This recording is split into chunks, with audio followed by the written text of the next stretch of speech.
wabarakatuh. Kembali lagi bersama saya. Di video kali ini, saya ingin menjelaskan materi grab dan kasus tentang materi grab. Kasus yang saya ambil yaitu nama-nama perusahaan PKL mahasiswa. Oke, langsung saja akan saya jelaskan. Oke, materi yang akan kita sharing hari ini adalah materi grab dari mata kuliah Matematika Diskrit. Tapi sebelum itu perkenalkan, nama saya Ratna Dwirianti. NIM saya 2001301052. Saya dari kelas 2D dari Prodi TI. Dosen pengampu saya adalah Bapak Ferry Julianto. Di kelas saya beliau mengajar mata kuliah Matematika Diskrit. Oke, langsung. Oke, pertama graf. Graf ini digunakan untuk mempresentasikan objek-objek diskrit dan hubungan antar objek-objek tersebut. Seperti itu ya. Lalu di dalam graf itu ada namanya simpul dan juga sisi atau vertex dan edge. Yaitu yang simpul ini menyatakan daratan atau nanti berupa titik, dan kalau sisi atau edge menyatakan jembatan atau nanti berupa garis biasanya ya. Nah, ini merupakan salah satu bentuk graf. Ini merupakan peta jalan raya, jaringan jalan raya yang menghubungkan sejumlah kota di Provinsi Jawa Tengah. Jadi, titik-titik atau vertex ini dengan sisi yang saling berhubungan ini disebut dengan graf. Tapi itu bisa juga tidak berhubungan seperti ini. Dia hanya satu jalur dan tidak berhubungan dengan yang lainnya ini seperti ini. Jadi dengan adanya graf ini bisa memudahkan kita kalau misalnya membuka Google Map gitu, kita bisa mencari untuk jalan yang paling paling apa ya, paling dekat untuk menuju ke suatu tempat. Misalkan nih, kita mau ke Purbalingga. Jadi kita bisa dengan adanya Grab begini enak, kita bisa ngeliat dulu, oh jalan tercepat mana, apakah melalui Brebes, Tegal, Pemalang, dan langsung ke Purbalingga, atau melalui Brebes, ke Selawi, Purwokerto, atau Purbalingga aja.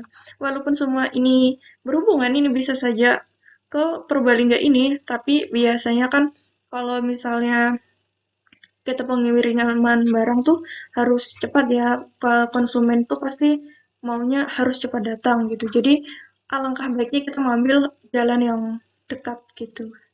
Jadi Grab ini sangat membantu ya kalau untuk pengantaran seperti itu. Jadi cari jalan yang paling dekat dengan kota tujuan gitu. Lebih hemat juga, lebih hemat dari segi transportasi atau bensinnya juga gitu.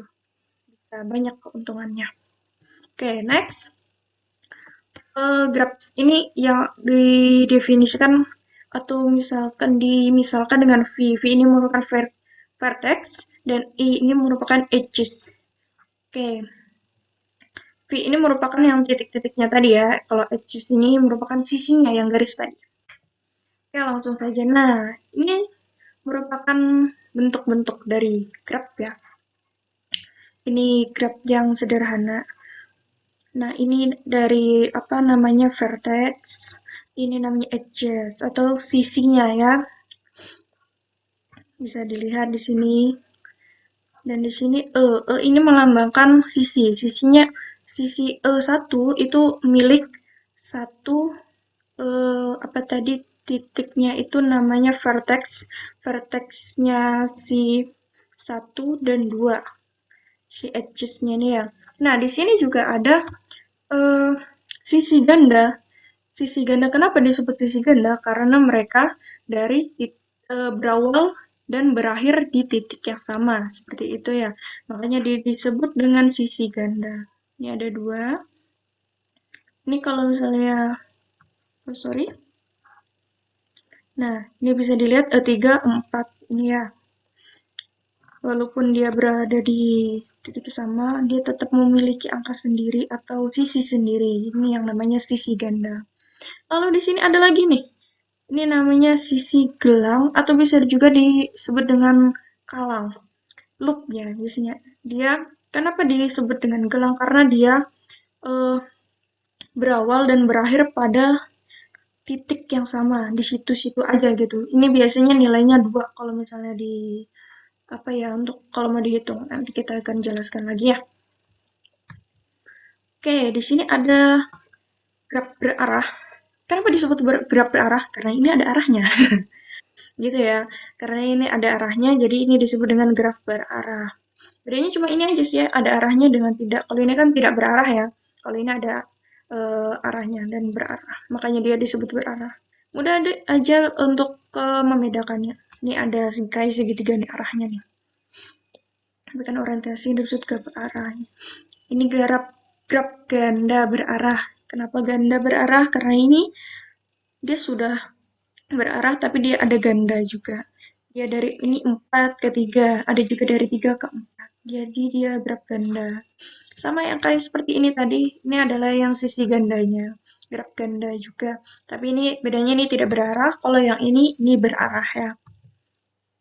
Lalu ada ketetanggaan atau adjacent. Dua buah simpul dikatakan bertetangga jika keduanya terhubung langsung ya. Misalnya yang ini, simpul 1 dia bertetangga dengan 2 dan 3. Tapi dia tidak bertetangga dengan 4. Kenapa? Karena si 1 ini dia bisa terhubung nih, ada jalannya nih. Ini ke sini kedua ada jalannya. Ini terus yang ketiga dia ada jalannya. Ada apa ya yang menyambungkan gitu ke arahnya gitu. Tapi kalau misalnya keempat dia kan nggak ada jalannya nih. Ini kan harus melewati 2 dulu. Ini harus melewati 3 dulu juga. Jadi si 1 ini dia tidak bertetanggaan dengan 4. Nah, kalau si 4 ini dia bertetanggaan dengan 3 dan 2. Tapi dia tidak bertetanggaan dengan si 1 gitu. Tapi kalau yang 2 ini dia bertetanggaan ke ini ke 1, kedua dan ketiga. Kenapa? Karena ada jalannya nih. Nah, ada garisnya. Jadi dia bisa dikatakan bertetanggaan dengan si 1, 2, dan juga 1, 3, dan 4, sorry ya. Begitu juga si 3, dia sama seperti 2. Tetangganya ada 3 ya. Oke, next. Ada lagi bersisian. Untuk sembarang sisi dikatakan bersisian dengan simbol FG atau bersisian dengan simbol FK. Geografnya ini sisi 2 dan 3 bersisian dengan simpul 2 dan simpul 3. Sisi 2, 4 bersisian dengan simpul 2 dan 4. Tapi simpul 1, 2 tidak bersisian dengan simpul 4.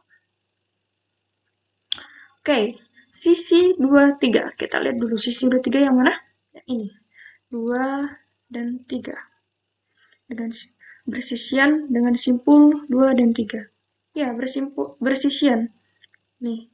Ini kan sisinya 2,3. Sisi simpul. Simpul tuh ini ya, titik ini. Dan ini titik 3. Kenapa dia bersisian? Ya emang dia bersisian ya. Ini sisinya 2 dan 3. Dia di antara dari titik 2 dan 3. Dan sisi 24 ini 24 bersisian dengan simpul 2 dan juga 4. Ya, dia di antara si titik 2 dan juga 4. Tapi kalau misalnya yang ini yang sisi 1, 2, dia tidak bersisian dengan simpul 4. Iya, karena dia cuma di antara simpul 2 dan juga 1 atau 1 dan 2. Dia bukan miliknya gitu ya. Oke, lanjut. Ada simpul terpencil. Simpul terpencil ialah simpul yang tidak mempunyai sisi yang bersisian dengannya. Contohnya adalah simpul 5. Nah, dia disebut graf, tapi dia tidak mempunyai sisi gitu. Dia cuma mempunyai simpul, cuma titik 1 ini aja. Dia tidak berhubungan dengan si 4, 3, 2, atau 1. Tapi ini tetap disebut dengan graf. Tapi dia tidak mempunyai sisi gitu. Lanjut. Ada graf kosong, yaitu graf kosong itu yang sisinya merupakan himpunan kosong, jadi dia nggak punya sisi, dia cuma titik-titik gini aja. Tapi ini masih disebut dengan graf. Oke, lanjut. Ada namanya derajat. Derajat suatu simpul adalah jumlah sisi yang bersisian dengan simpul tersebut. Contohnya apa tadi? Jumlah sisi yang bersisian dengan simpul jumlah sisi. Berarti kalau misalnya 1 ini jumlah sisinya berapa? Ada 2. 1, 2. Ya, 2. Berarti ini benar 1 dan 4 ini sama dengan 2. Kita lihat 4, oh ya sisinya ada 1 dan 2. Sisinya 2. Kalau yang 2 dan 3, sisinya ada 3. Kenapa? Kita hitung di sini. Ini 1, sisi 1, terus ini lagi 2, dan ini ada lagi 3. Ini sisinya si eh, vertex 2 dan 3 atau titik 2 dan 3 itu ada 3. Lanjut, ada lagi derajatnya nih yang di simpul terpencil. Nah, simpul terpencil derajatnya itu 0. Kenapa? Karena dia nggak punya sisi. Dia nggak punya edges, edge gitu ya. Atau si jembatan gitu. Atau simpul dia nggak punya gitu. Bukan simpul sih ya, sisi, sorry. Simpul ini titik. Dan si 4 ada berapa? Dia cuma 1. Nah, makanya disebut simpul anting-anting. Lalu yang di grab 2, dia ada yang satu ini berjumlah 3. Bersisian dengan sisi ganda. Sisi ganda berarti kan dia dihitung 2 ya kan. Ini ada 1, ini 2, ini 3. Jadi jumlah 3. Nah, di sini si 3, nih, titik 3 ini ada 4. Kenapa 4? Karena ini 1, kita hitung ini 1, ini 2, dan si kalang atau gelang ini kita hitungnya 2. Seperti yang saya bilang pertama tadi, di awal, ini yang kalang ini, dia kalau dihitung nilainya 2. Ya, jadi kan ini 2, ditambah 1, 3, ditambah 1, sama dengan 4. Gitu ya. Kita lanjut. Ada lagi graf berarah, itu adalah jumlah busur yang masuk ke simpul V. Ya, kalau untuk ngitung derajatnya gitu. Derajat keluar dan jumlah busur yang keluar dari simpul gitu. Langsung, nah ini lebih enak. Nah, ini di sini yang masuk yaitu dari simpul 1 itu sama dengan 2. Kenapa 2? Kita hitung. Ini 1, ini masuk ke 1 nih, ini 1. Nah, dari 3 ini 1. Jadi dari 2 itu 1, dan dari 3 itu 1. 1 ditambah 1 sama dengan 2. Benar. Dan yang keluar dari simpul 1 ini adalah 1. Kenapa? Karena yang keluar atau keluar dari titik ini cuma 1. Yang diarahkan ke titik 2. Jadi itu benar. 1 ya. Sama juga sama yang lain-lainnya. Ini kenapa yang 3 cuma 2? Ya karena yang mengarah ke dia cuma 2 gitu ya. Bisa dilihat. Nah, ini D in masuk, D in out, out ini keluar, D ini yang masuk ya. Oke, lanjut. Lalu ada juga namanya lintasan atau track. Lintasan yang panjangnya N dari simpul awal atau V0 ke simpul tujuan di dalam graf ialah barisan berselang-seling simpul-simpul dan sisi-sisi yang berbentuk F0, E1, V1, bukan F ya, V, sorry. V0, E1, V1, E2, dan V2. V ini vertex, E ini edge. Kita lanjut. Ini ada tinjau graf 1, lintasan adalah 1, 2, 4, dan 3 adalah lintasan dengan barisan sisi 1, 2, 2, 4, 4, 3. Mana lintasannya? Nih, dari 1 ke 2, kedua ke 4, keempat dan ketiga. Ini namanya lintasan. Ya. Nah, panjang lintasan adalah jumlah sisi tersebut. Lintasan tersebut lintasan 1, 2, 4, dan 3. Pada G1 memiliki panjang 3. Ya. Oke, lanjut. Ini ada siklus atau sirkuit. Nah, kalau sirkuit ini lintasan berawal dan berakhir pada simpul yang sama, disebut sirkuit atau siklus. Jadi misalnya, kalau misalnya dari sini, ini dari 1, 2, 4, 3, ke 1 lagi. Atau 1, 2, 3, ke 1 lagi. Dan berbalik ke angka atau ke titik di awal.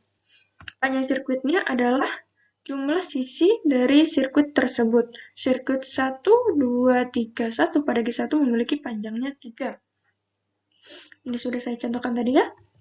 Oke, graf berbobot. Graf berbobot ini maksudnya adalah graf yang setiap sisinya diberi sebuah harga atau bobot. Di sini ada nilai di sisinya ini.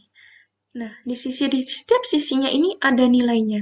Itu namanya graf berbobot. Bedanya dengan graf berbobot dengan biasa, yaitu kalau graf yang berbobot ini ada angkanya, ada nilainya dia di sisinya. Kalau yang graf sederhana biasa itu kan tidak ada dia nilainya ya. Oke. Ada lagi matriks ketetanggaan. Nah, ini cara menghitung nilainya atau menentukan dia bertetangga atau tidak dengan matriks ya. 1 dengan 1, kenapa bisa 0? Karena dia dengan dirinya sendiri. Kalau misalnya titik itu dengan dirinya sendiri, itu berjumlah 0, ya. Kita beri 0. Emang dari dulu nilainya 0. Nah, 1 dengan 2 berketetanggaan tidak? Berketetanggaan.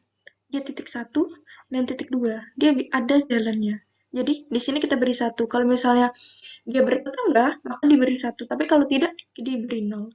Pengecualian untuk 1 atau yang angkanya sama gitu ya. Dan 1 dan 3 itu dia bertetanggaan tidak? Kita lihat 1 dan 3. Oh, ada jalannya, ada sisinya. Berarti dia berketetanggaan. Jadi kita beri 1 di sini. Lalu di sini dengan 1 dan 4. Kenapa dia beri 0? Karena dia nggak punya sisi, nggak punya jalannya. Dia kalau misal mau ke 4 harus ke melewati 2 atau melewati 3.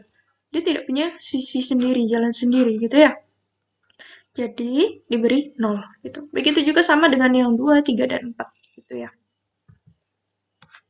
Derajat tiap simpul.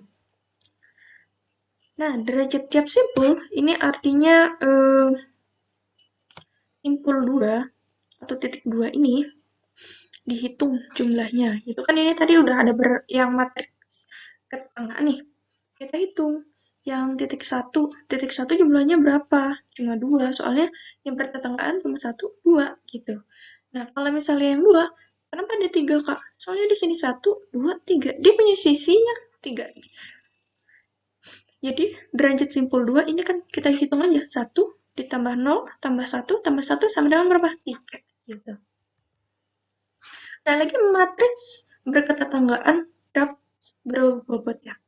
Tanda ini unlimited kayak kalau ada salah. Unlimited ya namanya. Bila tidak ada sisi dari simpul L ke J, atau bisa juga tidak, misalnya dari A ke D, ini kan nggak ada sisinya nih, jadi ini unlimited gitu. Nah, kita bedah di sini. A dengan A, kalau misalnya yang di sebelumnya tadi, ini 0 ya, tapi kalau misalnya di yang drop berbobot, ini nah diganti dengan tanda ini, unlimited, ya. A dengan B berhubungan tidak? Dia bertetanggaan tidak? Kita lihat di sini. Oh, bertetanggaan. Nilainya berapa? 12. Kita taruh 12 di sini di matriksnya. Terus kita lihat lagi. 2 dengan A dengan C. A dengan C. Bertetanggaan tidak? Tidak, karena dia harus melewati titik B. Jadi di sini kita beri unlimited. Dan ini berlaku ke semua, ya. Ke semua titik ini. Di semua matrik ini sama. Jadi kalau misalnya dia bertetanggaan kayak misalnya A dengan E ada nilainya, kita taruh nilainya di sini. Tapi kalau misalnya tidak bertetanggaan seperti A dan D atau dengan C, maka diberi tanda unlimited, gitu ya. Lalu ada lagi matriks bersisian. Bersisian. Yang di sini angkanya atau titiknya 1, 2, 3. Nah, yang di atasnya ini adalah adalah sisinya. E1 di mana, Kak? Ini, di sini. E1. E1. E1 ini berhubungan tidak dengan nano titik 1? Iya, berhubungan. Karena itu merupakan bagian dari si E1. Jadi ini kita beri angka 1. E1 berhubungan tidak dengan 2, titik 2? Ya, berhubungan. Makanya di sini diberi 1. Kalau E1 ini berhubungan tidak bertetanggaan atau bersisian tidak dengan 3? Kita lihat 3 di mana? Di sini. E1 masuk nggak di sini? Ya nggak masuk. Soalnya ini bukan jalannya dia. Tidak berjodoh lah seperti itu ya. Karena E1 ini cuma milik 1 dan juga 2 ya. E1 itu sama dengan sisinya. Sisi E1 itu punya titik 1 dan 2. Dia bukan bagian dari titik 3 gitu ya. Dan yang 4 ini titiknya kita lihat E5 itu bersisian dengan 3 sama 4. punya dia, gitu ya. Dan ini sama aja ya, seperti yang saya katakan tadi, dia bersisian tidak, kalau misalnya sisinya itu tidak, eh, apa ya, bukan bagian, yang titik itu bukan bagian dari sisi itu, berarti itu nol, gitu nilainya. Lanjut, sekarang ada lintasan dan sirkuit Euler. Lintasan Euler ialah lintasan yang melalui masing-masing sisi di dalam graf tepat satu kali. Kalau sirkuit Euler ialah sirkuit yang melewati masing-masing sisi tepat satu kali. Gitu ya. Kalau graf yang mempunyai sirkuit Euler disebut dengan graf Euler. Graf yang punya lintasan Euler dinamakan juga graf semi Euler. Oke, lanjut. Biar langsung paham, jadi kita langsung ke contohnya saja ya. Lintasan Euler.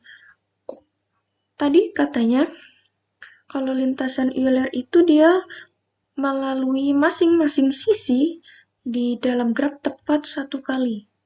Nah, kita hitung aja nih, 3 yang A.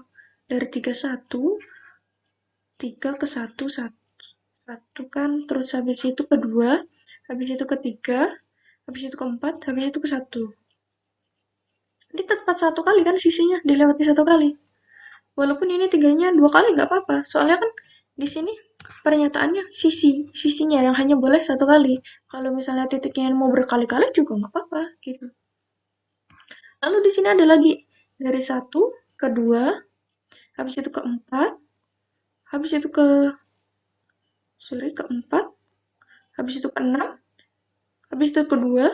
Nah, ini kan kedua lagi nih, nggak apa-apa, soalnya kan dia cuma sisinya yang boleh satu sekali. Kalau titiknya bebas, gitu ya.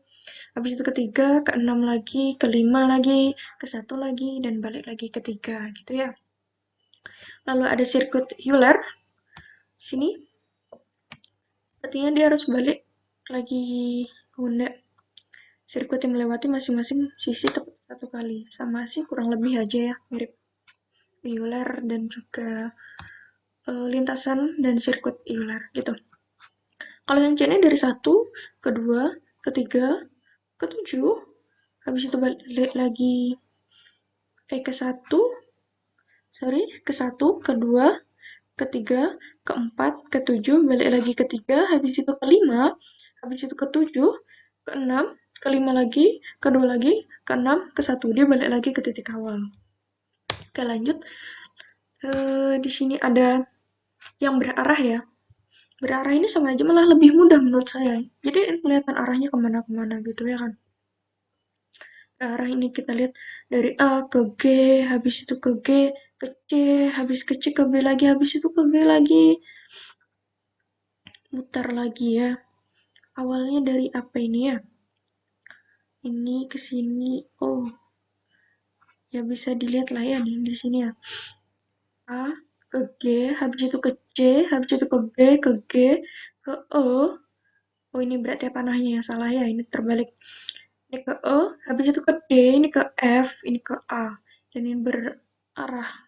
Kenapa disebut berarah kan ini? Nih, ada arahnya nih. Nih. Sama juga dengan ini, dan juga ini ya. Bisa dilihat semi-euler. Dari D ke A, ke B, ke D lagi, ke C, ke B. Gitu ya. Habis itu graf berarah bukan euler maupun semi-euler. Nah, yang C ini kenapa dia bukan graf berarah yang bukan Euler maupun semi Euler? Karena dilihat nih, ini dari D ke A ke B, B ke C. Tapi nggak ada C ke D. Jadi ini bukan Euler maupun semi Euler yang graf berarah. Oke, lanjut. Lintasan dan sirkuit Hamilton. Lintasan Hamilton ialah lintasan yang melalui tiap simpul di dalam graf tepat satu kali. Simpul atau titiknya ini cuma dilalui cuma satu kali. Kalau yang tadi kan yang sisinya yang harus satu kali, kalau titiknya boleh berkali-kali. Nah, kalau ini simpulnya boleh berkali-kali, tapi yang bukan simpul, sisinya boleh berkali-kali, tapi titiknya hanya boleh satu kali gitu ya. Sirkuit Hamilton ialah sirkuit yang melalui tiap simpul di dalam graf tepat satu kali, kecuali simpul asal sekaligus simpul akhir yang dilalui dua kali. Graf Hamilton yang memiliki sirkuit Hamilton sorry, graf yang memiliki sirkuit Hamilton dinamakan graf Hamilton. Sedangkan graf yang hanya memiliki lintasan Hamilton disebut graf semi Hamilton. Oke, lanjut lagi kita lihat di sini biar jelas ya. Graf yang memiliki lintasan Hamilton, misalnya ini 3, 2, 1, 4. Kita lihat yang mana? 3, habis itu kedua, habis itu 1, ini keempat. Kalau ada yang tanya, terus ini yang lintas atau sisi yang ini untuk apa? Abaikan aja, nggak usah. Soalnya kalau yang Hamilton ini kan, yang penting semua titik terlewati satu kali, gitu ya. Jadi ada sisi yang nggak eh, terlewati gitu, ya biar aja gitu. Yang penting titiknya terlewati, gitu ya. Lalu, ini ada 1, 2, 3, 4, 1. Ini ke 1, 2, 3, 4, 1. Balik lagi ke 1 ya. Ini benar juga dan kalau misalnya ini juga nggak perlu dipedulikan lagi gitu. Nah, kalau ini ada lagi graf yang tidak memiliki lintasan Hamilton maupun sirkuit Hamilton, yaitu yang C. Kita lihat C. Kenapa kok ini bukan lintasan maupun sirkuit Hamilton? Misalnya kalau kita dari 1, 1, 2, 1, 4, 3. Si 2 ini nggak kelewati. Cuma kalau misalnya ketiga, 4, 1 sama tidak terlewati. Jadi syarat dari lintasan dan sirkuit Hamilton itu merupakan yang bagian simbol atau titiknya itu harus dilewati satu kali, gitu ya. Jadi kalau misalnya nggak bisa nggak dilewati, salah, bukan Hamilton gitu. Oke lanjut. Lintasan dan sirkuit Hamilton atau Euler. Graf A mengandung sirkuit Hamilton maupun Euler. Ini bisa dibuktikan nanti ya. Graf B mengandung sirkuit Hamilton dan lintasan Euler. Jadi ini bisa. Oke, mari kita buktikan. Ini ada 3 ke 1. Sorry, 3 ke 2. 2 ke 5. Habis itu 5 ke 1. Oh, agak mencong, nggak apa-apa ya. Anggap aja ini lurus. Oke. Jadi ke 1, ke 2 lagi. Habis itu ke 4. Habis itu ini ke 1. Habis ini ke 3. Ini dan ke 4 lagi gitu ya.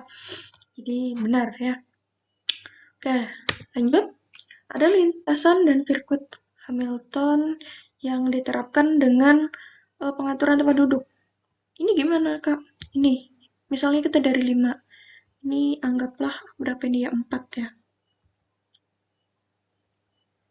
Ini 4. Nah, misalnya ini ke sini.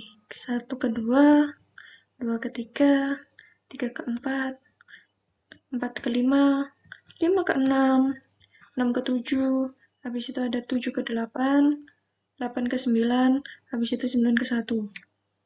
Ini sudah termasuk lintasan dari sirkuit Hamilton. Terus kalau ada yang nanya, ini untuk apa? Ya, biarkan aja. Soalnya kan syarat dari si Hamilton itu harus titiknya terlewati satu kali. Gitu ya. Oke, lanjut. Nah, di sini ada kasus dari Grab. Kasus yang saya ambil di sini adalah perusahaan tempat PKL mahasiswa ya di sini ya. Di mana di sini memilih 10 perusahaan atau tempat PKL gitu ya yang kita terapkan nanti dengan materi Grab. Oke, lanjut. Nah, ini mapsnya. Nah, bisa dilihat ini ada dinas. Di sini saya mengambil dinas-dinas ini ya. Ini dinas pendidikan. Ini yang sebelum eh, diberi dengan apa ya namanya sisi atau edges edges gitu. Ini baru berupa titik-titik lah anggapannya gitu ya. Lanjut. Nah, ini yang sudah saya beri dengan tanda jarak. Jadi ini sorry itu tadi kepotong ya dinas pariwisata. Nah, ini dinas pariwisata ini dari jarak ini ke sini sudah ada jalannya masing-masing ya. Bisa dilihat ini sudah ada semua saya beri dan yang bagian tidak memungkinkan untuk saya beri jalan atau tanda jarak itu tidak saya beri. Misalnya dari ini ke sini tidak saya berikan soalnya ini nanti pasti nabrak ke si ini yang dinas pendidikan ini. Jadi sudah ini kalau misalnya mau ke sini harus melewati si dinas pendidikan ya. Nah, di sini ada graf berbobot. Nah, kalau ini kan saya sengaja buat yang lebih besar agar di sini jaraknya ini kelihatan gitu ya. kalau misalnya saya buat seperti ini, yang menyesuaikan ini juga sebenarnya, cuma ini kan jarak lintasan sisinya ini berdekatan sekali kan. Kalau misalnya saya beri apa yang angka-angka ini takutnya nggak kelihatan, jadi ini agak saya lebarkan. Jadi nanti kalau misalnya ada yang tanya kenapa yang 5 ketiga nggak diberi tanda jarak gitu kan. Ya karena kalau misalnya di aslinya gitu, di realnya, di mapnya, itu kalau misalkan diberi tanda, nanti dia nggak kelihatan gitu.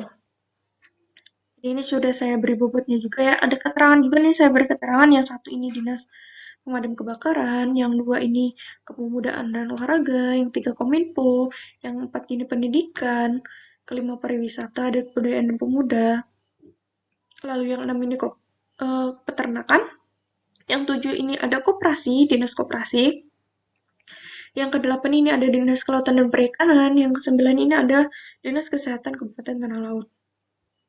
Lalu yang 10 ini adalah dinas pekerjaan umum. Ini bisa dilihat ya, jarak-jaraknya ini sudah kelihatan. Ya ini sudah termasuk grab berbobot yang memudahkan kita nanti kalau misalnya mau berkunjung nih, misal dari misalnya lagi magang di dinas peternakan, mau berkunjung ke Kominfo. Kita mencari jarak yang lebih dekat nih.